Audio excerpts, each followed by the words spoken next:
नमस्कार दोस्तों, स्वागत है आपका हमारी यूट्यूब चैनल एलएलबी वाला पर। आज हम दंड प्रक्रिया संहिता 1973 के महत्वपूर्ण एमसीक्यू करने वाले हैं। यदि आपको इस वीडियो की स्पीड कम लगती है तब आप इसे 1.5x या 2x पर देख सकते हैं, एवं यदि आपको सवाल अच्छे नहीं दिख रहे हैं तो आप वीडियो की क्वालिटी बढ़ा सकते हैं।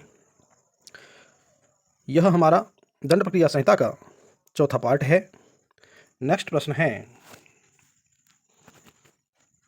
प्रक्रियात्मक विधि कहते हैं ऑप्शन ए जो अधिकारों एवं कर्तव्यों को परिभाषित करे, ऑप्शन बी जो मौलिक विधि का मार्गदर्शन करे, ऑप्शन सी जो मौलिक विधि के प्रवर्तन हेतु कार्यवाही का निर्धारण करे, ऑप्शन डी जो प्रक्रिया निर्धारित करे।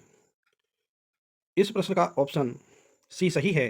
जो मौलिक विधि के प्रवर्तन हेतु कार्यवाही का निर्धारण करे उसे हम प्रक्रियात्मक विधि कहते हैं।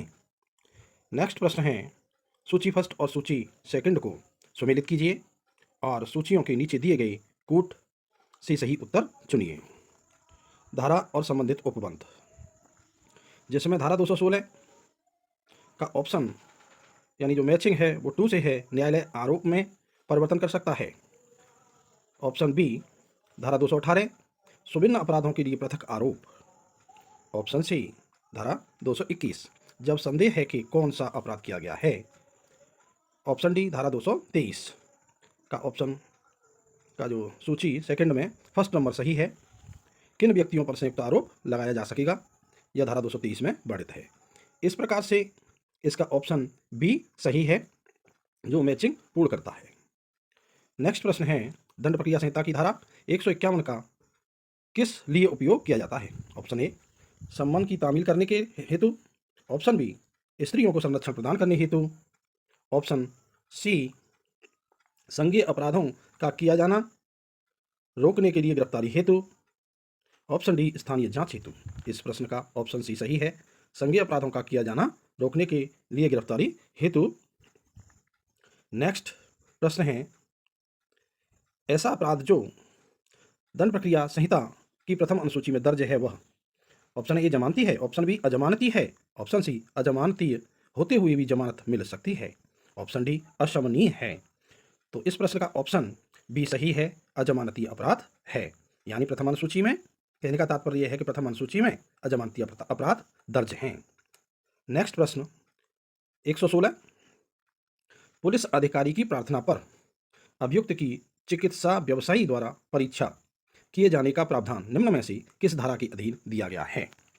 ऑप्शन ए धारा 51 में, ऑप्शन बी धारा 52 में, ऑप्शन सी धारा 53 में, ऑप्शन डी धारा 54 में।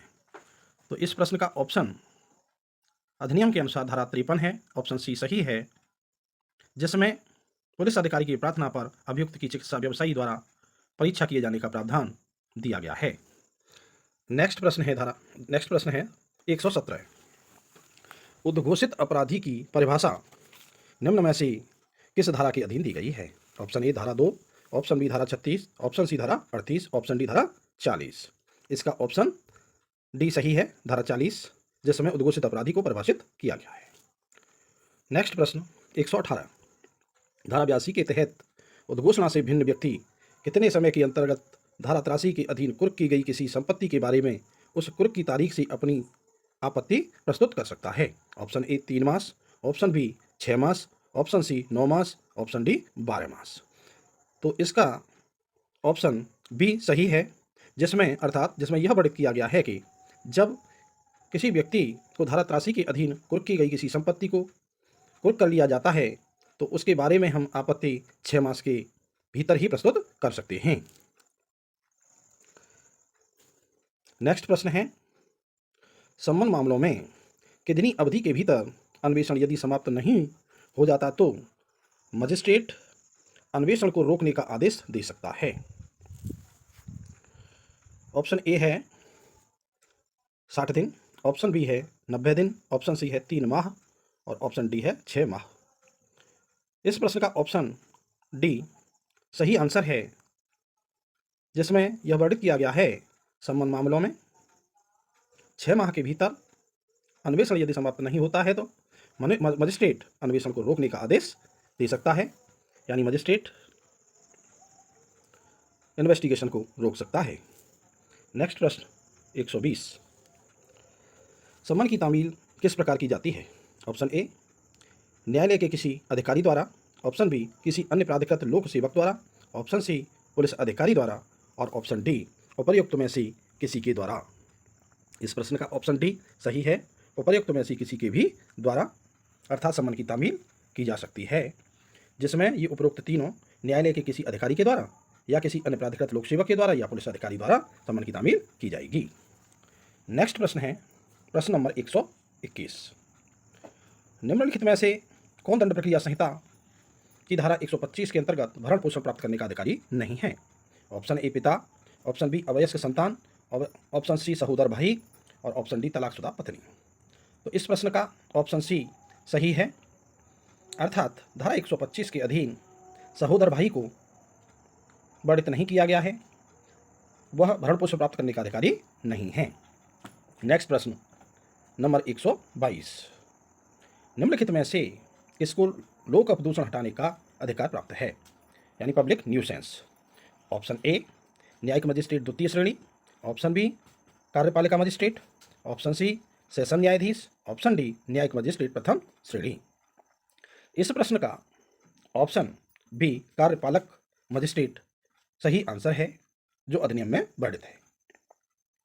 नेक्स्ट प्रश्न नंबर 123, यदि कोई व्यक्ति विधिपूर्ण अभिरक्षा में से निकल भागता है तो वह व्यक्ति जिसकी अभिरक्षा से वह निकल भागा है उसका तुरंत पीछा कर सकता है।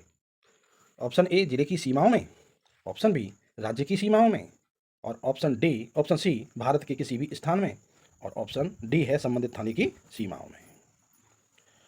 तो इसका सही आंसर भारत के किसी भी स्थान में वह पीछा कर सकता है, ऐसा दंड प्रक्रिया संहिता में वर्णित किया गया है। नेक्स्ट प्रश्न है प्रश्न संख्या 124, यदि कोई दंडाधिकारी विधि द्वारा अधिकृत न हो तब किस स्थिति में उसके द्वारा की गई कार्यवाही विदूषित होगी? ऑप्शन ए, दंड प्रक्रिया की धारा 94 के अंतर्गत तलाशी वारंट जारी करता है, अभियुक्त का संक्षिप्त विचारण करता है, ऑप्शन सी, दंड प्रक्रिया संहिता की धारा 176 के अंतर्गत मृत्यु समीक्षा करता है, और ऑप्शन डी, दंड प्रक्रिया संहिता की धारा 306 के अंतर्गत क्षमादान देता है। इस प्रश्न का ऑप्शन बी सही आंसर है, अभियुक्त का संक्षिप्त विचारण करता है। नेक्स्ट प्रश्न है प्रश्न नंबर 125, संहिता की किस धारा में परिवादी को परीक्षा किए जाने का प्रावधान है?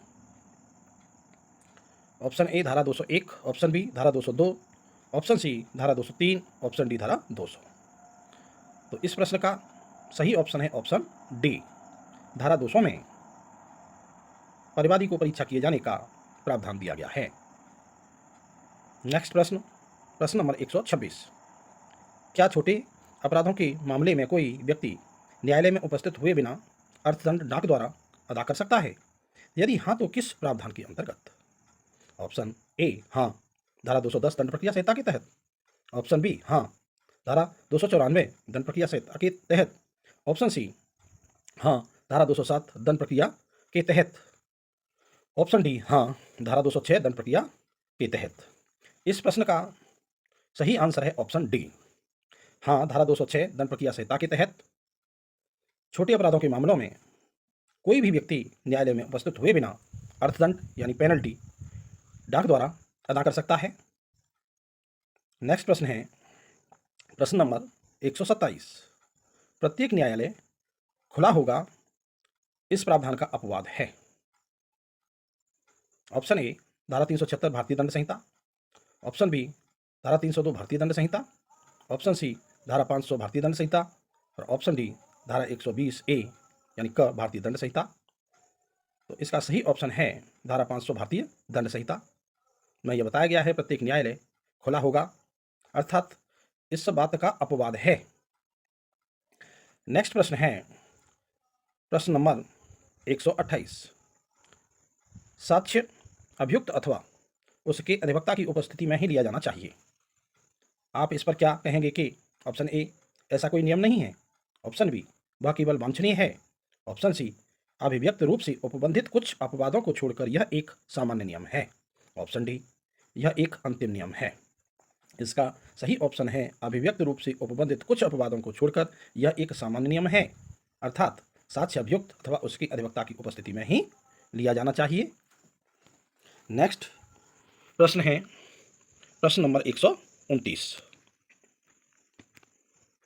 जमाव को तितर-बितर करने के लिए सशस्त्र बल के अधिकारियों की शक्ति का उल्लेख दंड प्रक्रिया संहिता की निम्न धारा में है। ऑप्शन ए धारा 109 में, ऑप्शन बी धारा 131 में, ऑप्शन सी धारा 95 में, ऑप्शन डी धारा 42 में।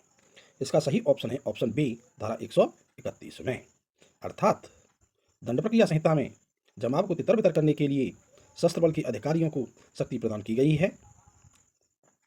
नेक्स्ट प्रश्न है प्रश्न नंबर 130।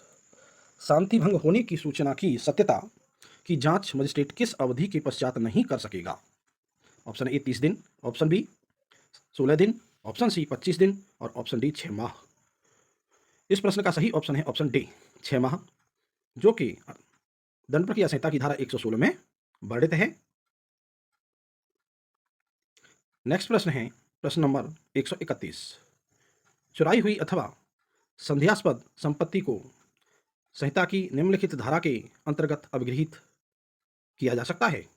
ऑप्शन ए धारा 94 के अंतर्गत, ऑप्शन बी धारा 135 के अंतर्गत, ऑप्शन सी धारा 102 के अंतर्गत, ऑप्शन डी धारा 105 के अंतर्गत।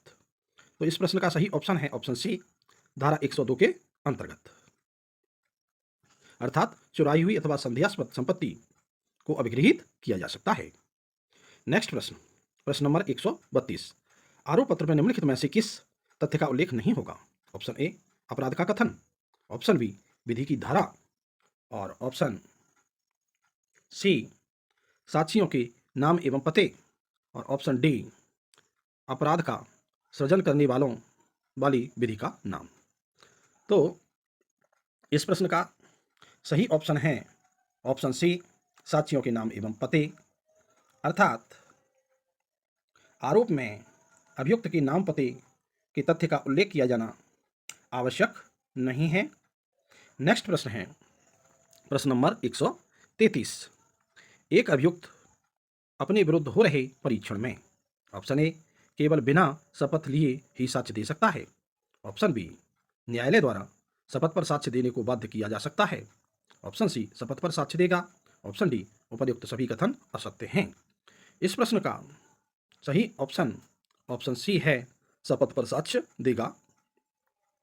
नेक्स्ट प्रश्न प्रश्न नंबर 134। नई दंड प्रक्रिया संहिता का विधेयक पारित किया गया है। ऑप्शन ए सन 1980 में, ऑप्शन बी 18 सितंबर 1973 को, ऑप्शन सी सन 1974 में, ऑप्शन डी सन 1976 में।